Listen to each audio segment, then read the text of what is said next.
सोनपुर गांव में एक छोटा सा ढाबा चलाता था। इस काम में उसकी पत्नी कमला भी पूरा साथ देती थी। कमला और किशन दोनों मिलकर सुबह से शाम तक अपने ढाबे पर काम करते और जो पैसे बचते उनसे अगले दिन का सामान खरीदते और बाकी से घर का गुजारा करते। ऐसे ही दिन बीत रहे थे। गर्मियां आने वाली थी। गांव के पास जो और दूसरे बड़े ढाबे और होटल थे, उन सब ने अपने ढाबे और होटल में बढ़िया एयर कंडीशनर लगवा दिए थे ताकि गर्मियों में भी ग्राहकों की भीड़ लगी रहे। इस कारण अब किशन के ढाबे पर ग्राहकों ने आना बंद कर दिया। अब ज्यादातर ग्राहक दूसरे ढाबों में ही जाकर खाना खाने लगे। इस कारण किशन की आमदनी बिल्कुल ना के बराबर हो गई। कमला, तो ढाबे पर ग्राहकों की भीड़ लगनी बंद हो गई है। एक भी ग्राहक रोटी खाने के लिए नहीं आता। सबको इसी ढाबे में खाने की आदत हो गई है। और वैसे भी गर्मी के मौसम में कौन भला हमारे छोटे से पुराने ढाबे पर खाना खाएगा। सबको एसी की ठंडी हवा में खाना खाना अच्छा लगता है। पर हमारे पास तो इतने पैसे भी नहीं है कि हम बड़ा और महंगा एसी लगवा सके। कैसे गुजारा चलेगा कमला, कुछ समझ नहीं आ रहा है। इसी बात को लेकर तो मुझे भी चिंता हो रही है। ग्राहक नहीं आते तो खाना भी रोजाना का खराब हो रहा है। हमारा तो बहुत नुकसान हो जाएगा। अब तो थोड़े से ही पैसे बचे हैं जिनसे सिर्फ एक दाल और रोटी बना सकते हैं। उसके अलावा हम कुछ नहीं बना सकते। किशन भाई, गर्मी में यहाँ बैठकर खाना बहुत मुश्किल है। आज तो मैं गलती से बैठ गया, नहीं तो अब तो मैं एसी वाले ठंडे ढाबे में ही खाना खाऊंगा। वहाँ थोड़े पैसे ज्यादा होते हैं पर आराम से खाना तो खा लेते हैं। लो, कितने पैसे हो गए? 50 रुपए। ये लो, और इस ढाबे का कुछ करो और साथ में एसी ढाबा करो इसे, नहीं तो कोई खाना खाने नहीं आएगा। दिन पर दिन किशन और कमला परेशान रहने लगे। अब तो इक्का दुक्का ही ग्राहक उनके ढाबे पर आता। इस कारण किशन ने सिर्फ एक दाल और रोटी बनानी शुरू कर दी, क्योंकि बाकी चीजें अगर वो बनाए तो ग्राहक नहीं आए तो खराब हो जाएंगी और फिर पैसे भी तो चाहिए। इसी कारण वो जैसे तैसे अपना ढाबा थोड़ा बहुत चला रहा था। कमला, आज बस 250 रुपए की कमाई हुई है। अब तो कोई रास्ता ही नजर नहीं आ रहा है। मुझे लगता है हमें अपना ढाबा बंद करना होगा। किशन के ढाबे के सामने एक बहुत बड़ा ढाबा था। वहाँ ग्राहकों की भीड़ लगी रहती थी, क्योंकि इस साल ही वहाँ के मालिक रघु ने बहुत ही बढ़िया मरम्मत करवाकर ढाबे में एसी लगवा दिया था। क्या बात है किशन, आज भी तेरे ढाबे पर कोई नहीं आया? एक काम कर, ढाबे पर ताला लगा दे। अब तेरा ढाबा नहीं चलने वाला। इतनी भारी गर्मी में एसी के बिना कोई खाना खाने नहीं आएगा। और तेरे पास इतने पैसे नहीं है कि तू मेरी तरह इतना महंगा एसी लगवा सके। और मैंने एक नहीं 2-2 एसी लगवाए हैं, तब जाकर अच्छी कमाई हुई है। किशन और कमला ने सोच लिया था कि अब इस ढाबे को बंद कर देंगे। थोड़ा बहुत राशन रखा था, जिससे उन्होंने आज का ढाबे का खाना बना लिया था। कमला, ये दाल और रोटी जो बनाई है बस आज के बेच लेते हैं, कल से ताला लगा ही देंगे। कोई फायदा दिखाई नहीं दे रहा है। हाँ, मैंने जो दाल बची थी वो बना दी है और थोड़ी बहुत तंदूर की रोटियां भी। उस दिन पूरा दिन कोई भी ग्राहक नहीं आता। दाल और तंदूर की रोटियां ऐसे ही रखी थी। कमला, मुझे लगता है अब कोई नहीं आएगा। रात के 9 बज रहे हैं, हमें घर चलना चाहिए। सामने रघु के ढाबे पर भीड़ लगी हुई है, तो भला यहाँ कौन आएगा? तभी किशन देखता है सामने रघु के ढाबे पर एक बहुत ही जरूरतमंद आदमी अपनी गर्भवती पत्नी के साथ कुछ मदद मांग रहा है। भैया, मेरी मदद करो। मेरी पत्नी की तबीयत बहुत खराब है। हम पर कुछ गुंडों ने हमला कर दिया। हमारी गाड़ी, मोबाइल, पर्स, कैश, जेवर सब लूट कर ले गए। हम शहर जा रहे थे, हमें नहीं पता कि इस रास्ते पर बदमाश हमें लूट लेंगे।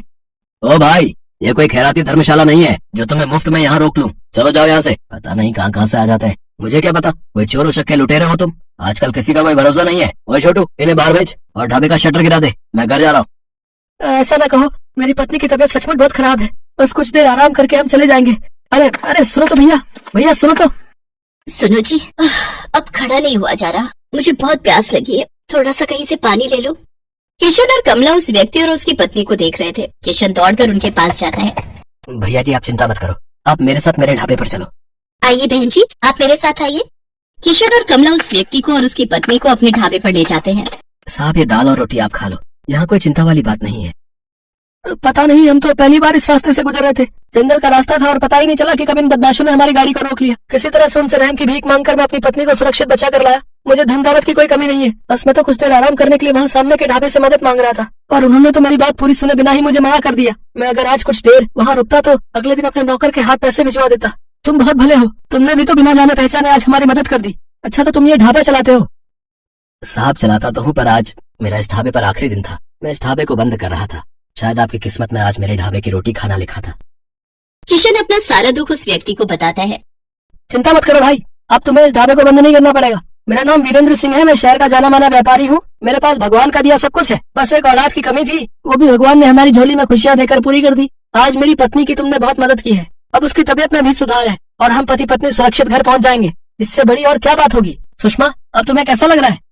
मैं बिल्कुल ठीक हूँ जी। कमला ने मेरी बहुत देखभाल की है, अब मुझे बिल्कुल ठीक लग रहा है। अब मैं सफर कर सकती हूँ। किशन, तुम चिंता मत करो, मैं कुछ दिनों में तुम्हारे पास आता हूँ। तुम्हारे इस ढाबे को एसी ढाबा बनाने की जिम्मेदारी मेरी है। किशन और कमला की खुशी का ठिकाना नहीं था। उन्होंने किसी मजबूर की सहायता की तो भगवान ने उनकी सहायता की। कुछ दिनों बाद जब वीरेंद्र सिंह लौटता है तो उसके हाथ में एक मिठाई का डिब्बा था। उसकी पत्नी के बेटा हुआ था। बेटा होने की खुशी जानकर कमला और किशन भी बहुत खुश होते हैं। वीरेंद्र सिंह अपने खर्चे से किशन और कमला को एक बहुत ही बढ़िया और बड़ा एसी ढाबा बना कर देता है, जो फुली एयर कंडीशनर था। किशन का ढाबा किसी बड़े 5 स्टार होटल से कम नहीं था। अब तो ग्राहकों की भीड़ उस ढाबे पर आने लगी। ढाबा देखने में बहुत सुंदर था। किशन ने गांव के और भी मजबूर लोगों को अपने ढाबे में नौकरी दी। किशन का ढाबा दिन के साथ साथ रात में भी खुला रहता था, ताकि हाईवे से आने जाने वाले लोगों को किसी भी बात की परेशानी न हो। गरीबों के लिए उस ढाबे पर मुफ्त खाना था। वीरेंद्र सिंह अपनी पत्नी के साथ अक्सर किशन के ढाबे पर आ जाता था। आज किशन के कारण ही वीरेंद्र सिंह का परिवार सकुशल था और वीरेंद्र सिंह ने भी किशन के लिए जो किया वो किसी बड़े उपकार से कम नहीं था। तभी तो कहते हैं कि भगवान अच्छों के साथ हमेशा अच्छा ही करते हैं, इसलिए हमें सदैव मजबूर लोगों की सहायता करनी चाहिए।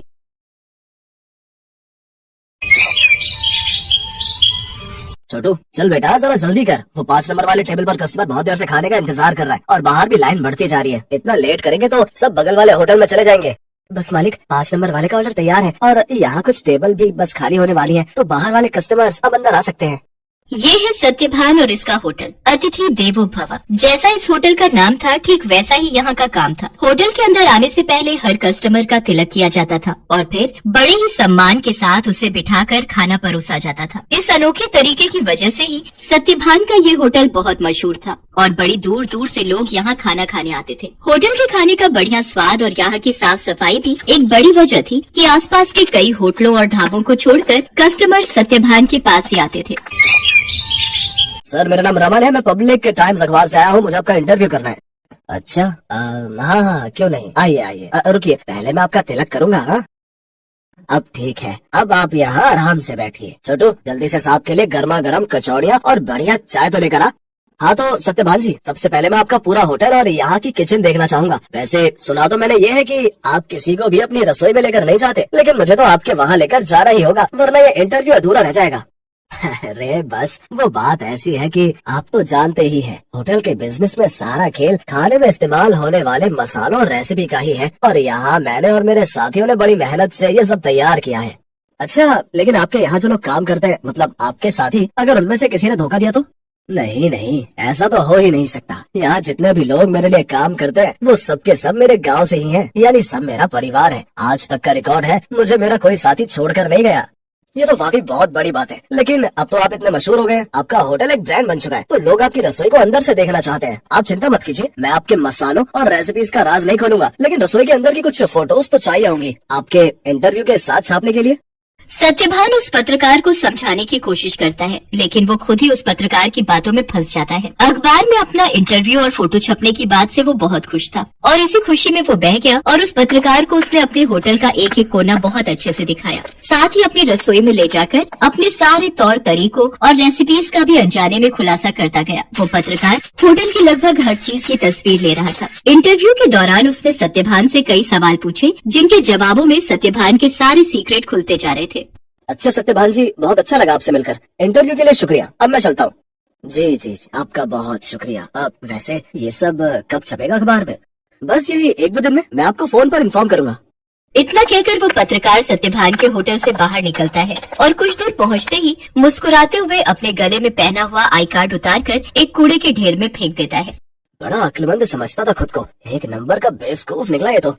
असल में ये आदमी कोई पत्रकार था ही नहीं, पास ही मौजूद एक दूसरे होटल के मालिक का रिश्तेदार था, जो पत्रकार बनकर सत्यभान के सारे सीक्रेट जानने के लिए उसके पास गया था। ये आदमी अपने मकसद में पूरी तरह से कामयाब हो चुका था। इधर सत्यभान रोज सुबह के अखबार में अपने इंटरव्यू के छपने का इंतजार कर रहा था। जा छोटू, देख तो अखबार आ गया होगा। अब तो पूरे 4 दिन हो लिए, आज तो पक्का अपनी फोटो छपी होगी।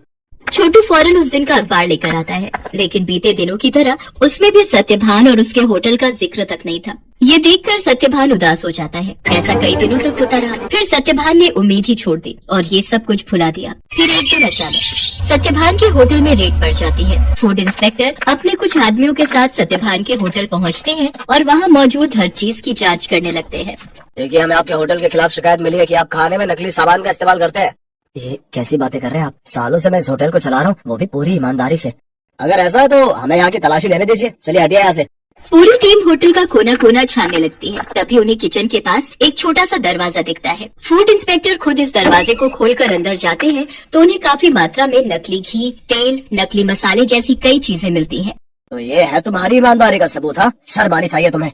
सत्यभान को कुछ समझ ही नहीं आ रहा था कि आखिर उसके साथ हुआ क्या। खाद्य विभाग की टीम सत्यभान के होटल को सील कर देती है। साथ ही सत्यभान को जेल भेज दिया जाता है। एक ही पल में सत्यभान का सब कुछ बर्बाद हो गया था। उसका परिवार सड़क पर आ गया था। सत्यभान खुद को बेगुनाह साबित नहीं कर सका और उसका सब कुछ जुर्माने की रकम अदा करने में चला जाता है। उसके गाँव के लोग जो उसके लिए काम किया करते थे वो भी उसका साथ छोड़कर गाँव वापस चले जाते हैं, सिवाय छोटू के। चलो, तुम्हारी जमानत हो गई है। जमानत की बात सुनकर सत्यभान चौंक जाता है। वो बाहर आकर देखता है तो एक वकील के साथ खड़ा छोटू उसका इंतजार कर रहा था। छोटू, तूने ये सब कैसे किया बेटा? तेरे पास इतने पैसे कहाँ से आए? मैं तो बिन माँ बाप का एक लावारिस था मालिक। आपने मुझे सहारा दिया था तो मैं आपको इस हाल में अकेला कैसे छोड़ देता? आपको याद है, मैं हर महीने की तनख्वाह से कुछ पैसे जोड़ता था अपनी आगे की पढ़ाई के लिए। बस वही आज काम आ गए। छोटू की बात सुनकर सत्यभान की आंखों में आंसू आ जाते हैं और वो छोटू को गले लगा लेता है। लेकिन अभी भी सब कुछ ठीक नहीं हुआ था। शहर भर में सत्यभान का नाम खराब हो चुका था। इसलिए सत्यभान अपने परिवार और छोटू के साथ शहर छोड़कर अपने गांव चला जाता है। वहाँ बांस के बड़े बड़े जंगल थे जिनके बीचों बीच एक छोटी सी झोपड़ी बनाकर सत्यभान और उसका परिवार रहने लगता है। सत्यभान के पास गुजर बसर के लायक भी पैसे नहीं थे, इसलिए उसे कुछ तो करना ही था। तभी एक दिन उसने गाँव के एक बच्चे को एक आधे कटे बांस में कुछ खाते हुए देखा। सत्यभान उस बच्चे के पास गया और उससे बोला, बेटा, ये क्या खा रहे हो? ये हरे बांस का अचार है और ये रोटी है। ये बर्तन, ये भी बांस से बना है। वो यहाँ गांव में बांस ही सबसे ज्यादा उगता है ना, तो हम लोग इसी का ज्यादा से ज्यादा इस्तेमाल करते हैं।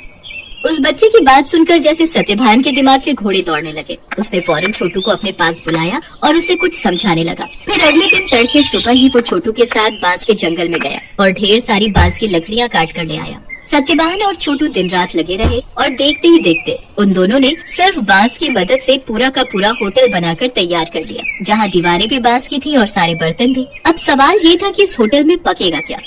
मालिक, आप चिंता मत कीजिए। हमें जाकर सब लोगों से बात करनी चाहिए जो शहर में अपने साथ काम करते थे। मुझे विश्वास है कि वो सब हमारा साथ जरूर देंगे। छोटू की बात मानकर सत्यभान अपने गांव के लोगों से बात करता है। धीरे धीरे गांव के कई लोग उसकी मदद के लिए आगे आते हैं। कई लोग उसे मुफ्त में राशन देते हैं, जिसके साथ हरे बांस का इस्तेमाल करके सत्यभान और छोटू होटल के लिए खाना बनाते हैं। और इस तरह एक बार फिर सत्यभान का होटल चल पड़ता है। लेकिन हालात अब पहले से बहुत अलग थे। कई दिनों तक सत्यभान के होटल में एक भी ग्राहक नहीं आता। फिर एक दिन शहर से कुछ दोस्तों का एक ग्रुप वहाँ आता है और सत्यभान के अनोखे होटल को देखकर चौंक जाता है। कुछ नया आजमाने के इरादे से वो सभी सत्यभान के होटल के अंदर आ जाते हैं। सत्यभान उन सब की बहुत ही अच्छे से खातिरदारी करता है और फिर भाई वाह, मजा आ गया। ये तो बिल्कुल ही नया एक्सपीरियंस था। शहर से इतनी दूर इतनी अच्छी सर्विस और उससे भी बढ़िया खाना। सच में बहुत अच्छा लगा यहाँ आकर। और सबसे बड़ी बात, मुझे तो पता ही नहीं था कि बांस को भी खा सकते हैं, वो भी इतने अलग अलग रेसिपीज में। सत्यभान के खाने और अलग किस्म के होटल की तारीफ वो सभी दोस्त अपने दूसरे दोस्तों से जाकर करते हैं, जिसके चलते और भी लोग खास तौर पर सत्यभान के होटल में खाना खाने वहाँ पर आते हैं। सत्यभान की सर्विस और खाना बहुत जल्दी अपना पहचान बना रहा था। लोग शहर के हाई फाई होटल छोड़कर सत्यभान के पास गांव में आ रहे थे। धीरे धीरे सत्यभान की गाड़ी पटरी पर आने लगती है और उसके पुराने साथी जो गाँव में ही थे वो भी उसके पास काम पर लौट आते हैं। मालिक, भगवान की दया से अब सब ठीक हो रहा है, लेकिन अब तक ये समझ नहीं आया कि आखिर वो सब नकली सामान उस दिन अपने होटल में आया कहाँ से। ये पहेली तो सच में सुलझानी ही होगी छोटू। मुझे लगता है मुझे कुछ करना चाहिए।